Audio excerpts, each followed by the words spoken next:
A anestesia foi a brilhante ideia de 2 dentistas espertos da Nova Inglaterra, dispostos a ganhar dinheiro. Esta é uma história contada e recontada. Na manhã de quarta-feira, 11 de dezembro de 1844, em Hartford, Connecticut, Horace Wells, 1815 a 48, 29 anos, bonito, gorducho e de costeletas escuras, inventor de uma solda sem sabor para firmar dentes falsos, que falhou, apesar da garantia financeira de um paciente. Sentou na própria cadeira de dentista para que seu colega, o Dr. Higgs, que deu o nome à doença de Higgs, que provoca a queda de todos os dentes, extraísse seu dente ciso dolorido. Eles acabavam de deixar Union Hall, onde Gardner Kinch Colton, atendendo a um pedido especial, havia feito uma exibição privada do óxido nitroso ou gás hilariante, que na noite anterior havia alegrado uma palestra muito anunciada como sendo, sob todos os aspectos, um evento elegante. Colton era um estudante reprovado de medicina que vivia da ciência popular.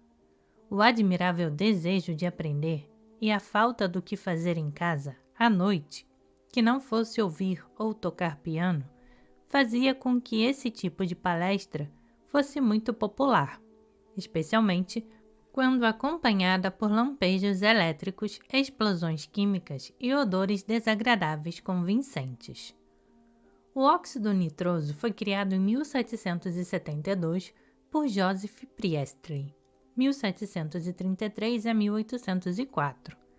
Ele era um ministro presbiteriano, constrangedor e ímpio, em Birmingham, e seu livro História da Corrupção do Cristianismo foi queimado pelo carrasco em Dort, em 1785. Filho de um comerciante de tecidos de Yorkshire, sem nenhuma educação científica, Priestley tornou-se o pai da química moderna, que jamais reconheceu sua filha, porque apegou-se cegamente à teoria de que a matéria continha um misterioso phlogiston, o material do fogo. Quando Priestley aceitou o convite para jantar, em julho de 1795, para comemorar a importância da queda da Bastilha para Birmingham, um bando de desordeiros invadiu sua casa, destruiu seus papéis e seus aparelhos. Ele se mudou para Londres, para ser o pregador matinal em Gravel Pit, Hackney, onde suas opiniões sobre a Bíblia não foram bem recebidas. E então emigrou para a Pensilvânia. Um ano antes de descobrir o óxido nitroso, Priestley havia extraído o oxigênio puro da atmosfera, que misteriosamente aumentava a claridade do fogo das velas e alongava o tempo de vida dos ratos. Ele inventou a água gasosa. Sir Humphrey Davy, 1778-1829, gostava de inalar óxido nitroso para curar suas dores de cabeça. Uma sensação agradável, ideias vívidas passam rápidas pela mente, e o controle dos movimentos é completamente destruído, fazendo cair dos meus lábios abertos a máscara do gás. Um nativo do leste, Davy, foi o descobridor do K, potássio, Na sódio, Ba bário, Sr estrôncio, Ca cálcio, Mg magnésio e Cl cloro. E era um professor educado que dirigia o elegante Instituto Pneumático perto de Bristol. Ele inventou a lâmpada dos mineiros. Davy achou que o óxido nitroso podia ser útil para operações cirúrgicas. Porém, apesar de ter segurado os membros dos pacientes e ouvido seus gritos quando era um jovem aprendiz de cirurgião em Penzance, não fez nada a respeito. Limitou-se a borrifar o óxido nitroso em Robert Southey, Samuel Taylor Coleridge e Roget de Thesaurus, que o aspirava entre goles de champanhe e dizia que o fazia sentir-se como o som de uma harpa. O pôster de Quincy Colton, em Hartford, citava tentadoramente Solten, poeta. A atmosfera do mais alto de todos os céus possíveis deve ser composta desse gás. Ele fazia a pessoa rir, cantar, dançar, falar ou brigar, e etc., de acordo com o traço predominante do seu caráter. É sempre divertido ver as pessoas agindo como tolas. 8 homens sentavam na primeira fila para proteger o público do frenesi dos 12 jovens que se ofereciam para inalar o gás da bolsa de borracha, e que, como uma precaução contra a vulgaridade, deviam ser todos cavalheiros extremamente respeitáveis. Um desses cavalheiros era Sam Coley, um empregado de farmácia que alegremente começou a correr como doido entre os bancos. Mais tarde, olhando atônito para suas canelas e joelhos ensanguentados, exclamou: "Um homem pode entrar numa briga e nem perceber que está ferido." E acrescentou: "Se um homem estivesse seguro, poderia se submeter a uma cirurgia sem sentir nenhuma dor no momento." Coley acabava de anunciar o Fiat Lux da anestesia. Horace Welsh estava entre o público.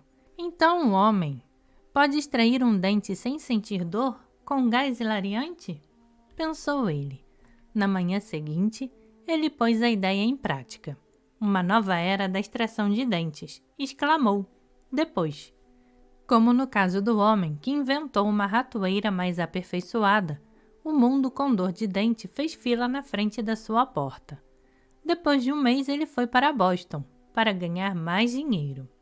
Seu antigo sócio, William Thomas Green Morton, 1819 a 68, tinha estudado no Colégio de Cirurgia Dental de Baltimore e trabalhado algum tempo no Hospital Geral de Massachusetts, em Boston, fundado por John Collins Warren, 1778-1856, em 1811. Morton apresentou Wells a Warren, que de boa vontade organizou uma demonstração para extrair o dente de um aluno de Harvard. Foi um fracasso. Todos riram. Wells voltou para Hartford, matou um paciente, perdeu o interesse pelo óxido nitroso, desistiu da odontologia. Passemos agora para o cão espaniel de Morton. O éter era óleo doce de vitriolo, para seu descobridor em 1540, o botânico alemão Valério Scordos. Seu dispensatório, de 1535, foi a primeira farmacopeia publicada e campeã de vendas. 35 edições. Rebatizado com o nome de aéter em 1730, o vapor pungente aspirado havia soltado o catarro de 3 séculos. Morton leu na Matéria Médica de Pereira, de 1839, que Michael Faraday, 1791-1867, havia notado em 1818 que o éter anestesiava como óxido nitroso. Por toda parte as pessoas estavam se deliciando com as farras de éter, a alternativa da festa de gás de Colton, ambos ancestrais dos coquetéis de nossos dias. A anestesia, como a embriaguez, nasceu do desejo eterno do homem de escapar de si mesmo, e, felizmente, escapou de ser sacrificada num ato de infanticídio pelos cruéis puritanos. Roubando abertamente a ideia de Welsh, Morton experimentou o éter no cachorro que amoleceu completamente nas suas mãos e permaneceu insensível a todos seus esforços para acordá-lo, mexendo nele e beliscando-o. 2 minutos depois, e o fiel Nig estava tão desperto como sempre. Morton continuou a experiência no cão, em si mesmo e nos seus aprendizes. Tudo no maior segredo. Ele queria patentear o processo e fazer fortuna. Morton ofereceu $5 no porto de Boston para quem quisesse servir de cobaia, mas ninguém se interessou. Na noite de 30 de setembro de 1846, Eben H. Frost apareceu no consultório de Morton com uma tremenda dor de dente, aspirou éter num lenço e quando acordou, seu dente estava no chão. 16 dias depois, Morton deu éter para o Hospital Geral de Massachusetts para que John Warren extraísse um tumor venoso da mandíbula esquerda de Gilbert Abbott, de 21 anos. Morton se atrasou 15 minutos. Como o Dr. Morton ainda não chegou, suponho que deve estar ocupado com outra coisa, disse Warren, secamente, para o imponente grupo de médicos que esperava a demonstração. Todos riram outra vez. Warren se sentou, bisturi em riste, momento dramático. Morton entrou apressado com seu novo inalador, um globo de vidro contendo uma esponja embebida em éter, com válvulas de couro para garantir o fluxo unidirecional para os pulmões do paciente. Sucesso! Warren dirigiu-se aos que assistiam. Cavalheiros, isso não é uma farsa. Fim da gênese da anestesia. O mecanismo do triunfo de Morton era simples. O éter é mais poderoso do que o óxido nitroso, que tem maior probabilidade de provocar asfixia antes da anestesia. A boa notícia viajou rapidamente. Na tarde de segunda-feira de 21 de dezembro de 1846, Robert Livingston, dedos de relâmpago, realizou a primeira operação sob anestesia na Europa, no University College Hospital, ao norte de Londres. O cirurgião era um escocês, com 1,84 m de altura, capaz de amputar uma perna em 2 minutos e meio. Com o paciente acordado, a rapidez do cirurgião era tão misericordiosa quanto a do carrasco. Livingston segurava o bisturi ensanguentado com os dentes, como um açougueiro, para ficar com as mãos livres e economizar tempo, e orgulhosamente marcava o cabo dos bisturis de amputação como um pele vermelha marcava o número de vítimas no seu tacape. Livingston amputou a perna direita enquanto Peter Squire, dono de uma farmácia em Oxford Street, aplicava o éter com a esponja dentro do inalador, que parecia um copo de vinho do Porto.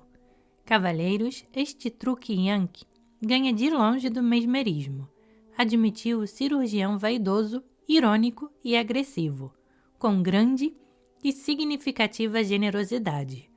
No quadro que representa essa operação histórica, felizmente o artista, não o cirurgião, remove a perna errada. Salve esta hora feliz, conquistamos a dor. Essa foi a manchete do People, London Journal. Até o Natal daquele ano, o mesmerismo, do nome de Franz Anton Mesmer, de Viena, o hipnotizador de moda em Paris, que emitia magnetismo animal, ou ópio, ou cannabis, mandrágora ou bebida alcoólica, eram usados nas cirurgias, todos com mais compaixão do que esperança. Os assírios faziam a pessoa ficar inconsciente pressionando as artérias carótidas no pescoço. Helena de Troia oferecia ânforas de repente. Os chineses, em 2000 a.C., fabricavam uma droga do sono com pó de jasmim e rododendro. A marinha usava uma mordaça embebida com rum. O exército fazia morder uma bala. Nada funcionava. Era tão desanimador quanto as mensagens de terebintina na barriga dos doentes de cólera, feitas por Florence Nightingale, e tão ineficaz quanto o atual tratamento do câncer. Não havia alternativa para a coragem. Antes da primavera de 1847, o velho cirurgião de Napoleão, Joseph François Malgaigne, 1806 a 65, especialista em rótula, havia registrado 5 anestesias com éter em Paris. Johann Friedrich Dieffenbach, um velho cirurgião plástico, havia administrado éter em Berlim. Em Edimburgo, seu inovador foi James Sime, primo de Robert Liston. Nikolai Pirogoff administrou éter em São Petersburgo pelo reto. O Conselho de Saúde de Zurique o proibiu por ser perigoso. A famosa velocidade de cirurgiãos como Pirogoff e Liston, comparados com virtuosos do violino ou duelistas, de um momento para outro, tornou-se tão fora de moda quanto a pequena carruagem de 2 rodas.